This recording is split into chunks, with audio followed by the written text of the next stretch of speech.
अस्सलाम वालेकुम। चंद अहम और ताज़ा तरीन खबरें और उनका मुख्तसर सा जायज़ा। सबसे पहली खबर ये है कि शलमचे बॉर्डर पर अमेरिका ने हमला किया है, जिसमें रिपोर्ट के मुताबिक 4 से 5 लोगों की शहादत हो चुकी है और 12 से 15 लोग जो है वो ज़ख्मी बताए जा रहे हैं। शलमचे बॉर्डर ईरान और इराक के दरमियान एक बॉर्डर है जो ज़मीनी रास्ते के ज़रिए जो ज़ायरीन है इस बॉर्डर के थ्रू इराक जाते हैं।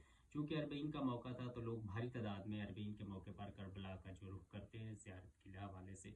तो यहाँ पे आप देख सकते हैं कि एक बार फिर अमेरिका ने जो है सिविलियन को, बेगुनाह लोगों को जो है टारगेट करना वो शुरू कर दिया है।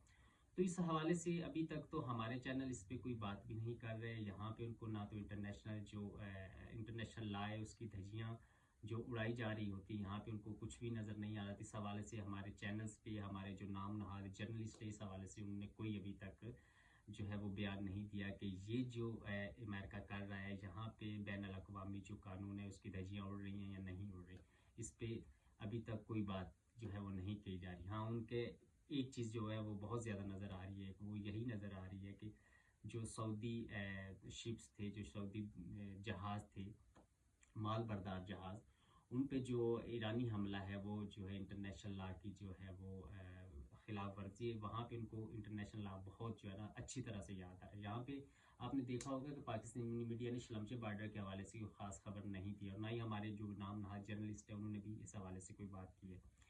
तो दूसरी खबर ये है कि डोनाल्ड ट्रंप ने सऊदी हुकाम को ये वाज़ेह पैगाम दिया है कि आप अपने डिफेंस के हवाले से जौहरी प्रोग्राम का जो है वो आगाज़ कर सकते हैं, लेकिन कंडीशन ये है कि आपको अब्राहम अकॉर्ड्स पर साइन करना होंगे। अब्राहम अकॉर्ड्स पर साइन करने से मुराद ये है कि आपको ऑफिशियली इसराइल को रिकॉग्नाइज करना होगा। सऊदी जो है वो बुरी तरह फंस चुका है, अब उसको कोई समझ नहीं आ रही है कि कौन सा डिसीजन लिया जाए। इसी हवाले से उनका अभी तक कोई रिस्पांस नहीं आया। अब देखते हैं कि सऊदी जो हुकाम है, सऊदी थिंक टैंक है, इस ऑफर को किस तरह से लेते हैं, इसको एक्सेप्ट करते हैं या रिजेक्ट करते हैं। ये आइंदा चंद दिनों में जो है वो इसका जो है जवाब वो मंजर पर आ जाएगा। उसके बाद खबर ये है कि इंडिया में जो स्टूडेंट्स का प्रोटेस्ट है वो शिद्दत इख्तियार कर गया है और हुकूमत के लिए, इंडियन जो गवर्नमेंट है उनके लिए एक चैलेंज जो है चैलेंज का सामना उनको करना पड़ रहा है कि क्योंकि स्टूडेंट्स की भारी तादाद जो है वो बाहर सड़कों पर आ रही है और एक हंगामी सूरत जो है वो दिल्ली में उसको उसके मनाजर देखने को मिल रहे हैं। एक चीज़ आपने देखी होगी कि जब भी पाकिस्तान और इंडिया में इस तरह के प्रोटेस्ट होते हैं तो अक्सर जो है पाकिस्तान और जो इंडिया है वो दोनों पर यही इल्ज़ाम लगा देते हैं।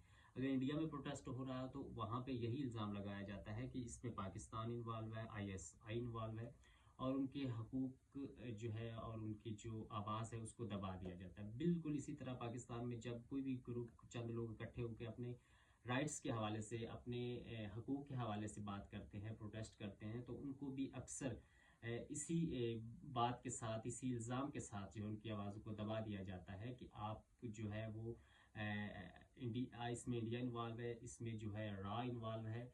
तो एक ऐसा बयानिया क्रिएट किया जाता है हमारे स्पेशली हमारे चैनल्स पर कि ये जो एहतजाज हो रहा है ये पाकिस्तान के जो है वो मफाद में नहीं है, इसमें इंडिया इन्वॉल्व है, इसमें रॉ इन्वॉल्व है। बिल्कुल इसी तरह अभी जो तुलाब इंडिया में प्रोटेस्ट कर रहे हैं वहाँ पे भी उन पर ये इल्ज़ाम लगाया जा रहा है कि इसमें पाकिस्तान जो है प्रॉपर इन्वॉल्व है, इसमें जो सारा क्रेडिट है इस हंगामी सूरत को उसमें जो पाकिस्तान इंटेलिजेंस है उसको जाता है।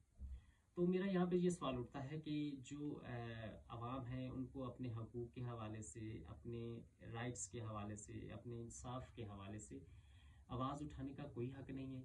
क्या ये हमेशा ऐसा ही होता रहेगा कि जब आप आवाज़ उठाएंगे तो आप पर जो है वो कोई ना कोई इल्ज़ाम लगाकर, कोई ना कोई बहाना बनाकर आपकी आवाज़ों को दबा दिया जाएगा? उसके बाद खबर ये है कि तेहरान में इंग्लैंड, फ्रांस और जर्मनी ने अपने सफारतखाने खाली कर दिए हैं। अब इसकी क्या वजूहात हो सकती हैं? According to my limited knowledge, according to my limited observation, जो मेरी समझ में आ रहा है कि शायद उनको लगता हो कि आइंदा दिनों में जो जंग है वो शिद्दत इख्तियार कर जाएगी और जो तेहरान है वो टारगेट के हवाले से सर फहरिस्त है। तो इस हवाले से उनकी चूँकि एम्बेसी तेहरान में मौजूद थी, शायद हो सकता है कि इस वजह से उन्होंने अपनी एम्बेसी खाली कर दी कि शायद अगर सूरत हाल बेहतर होगी तो शायद दोबारा वो जो अपने ऑफिशियल्स हैं उनको भेज दें।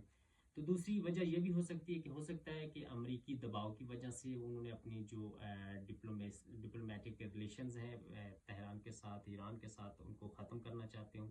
یہ دو وجہ ہو سکتی ہے. تیسری کوئی وجہ میرے جو ذہن میں وہ نہیں آ رہی. اگر آپ کے پاس کوئی تیسری وجہ ہو یا کوئی آپ کو لگتا ہے کہ اس کے اور پیچھے کوئی فیکٹس ایسے بھی ہیں جو آپ کو معلوم ہے تو کمنٹس میں ضرور بتائیے گا.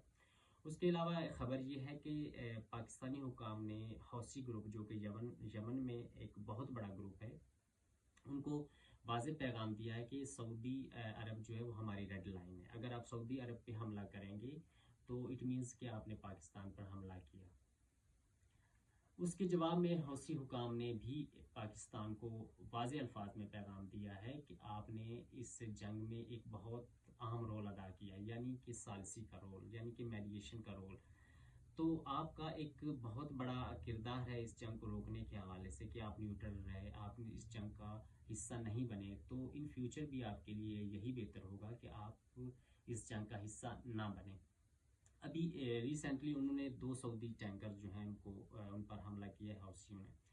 اس کے بعد جو میرے ذہن میں یہ سوال اٹھتا ہے کہ ان فیوچر سپوز انڈیا اور پاکستان کی جو جنگ ہوتی ہے، کوئی کلیش ہوتا ہے، کہ سعودی حکام کی طرف سے، سعودی تھنک ٹینک کی طرف سے، سعودی آفیشلز کی طرف سے آیا ایسی سٹیٹمنٹس آئیں گی کہ جو پاکستان ہے وہ ہماری ریڈ لائن ہے، اگر پاکستان حملہ کیا جائے گا تو وہ سعودیہ پر حملہ کنسیڈر کیا جائے گا. ایسا آپ توقع رکھ سکتے ہیں سعودیہ سے؟ یا آپ کو لگتا ہے کہ سعودی جو ہے ان فیوچر پاکستان کے ساتھ اس طرح کھڑا ہو جس طرح آج پاکستان سعودیہ کے ساتھ کھڑا ہے؟ مجھے نہیں لگتا. I don't think so. تو یہ چند اہم خبریں تھیں. آئی ہوپ کہ آپ کا وقت میں نے ضائع نہیں کیا ہوگا. بہت شکریہ. اپنی رائے کا کمنٹس میں ضرور اظہار کیجیے گا. اگر کوئی میری ایسی بات جس میں آپ کو لگتا ہے کہ یہ بات میں نے صحیح نہیں کی، یہ جو بات ہے وہ حقائق پر مبنی نہیں تھی، تو کمنٹس میں لازمی لکھیے گا. بہت شکریہ.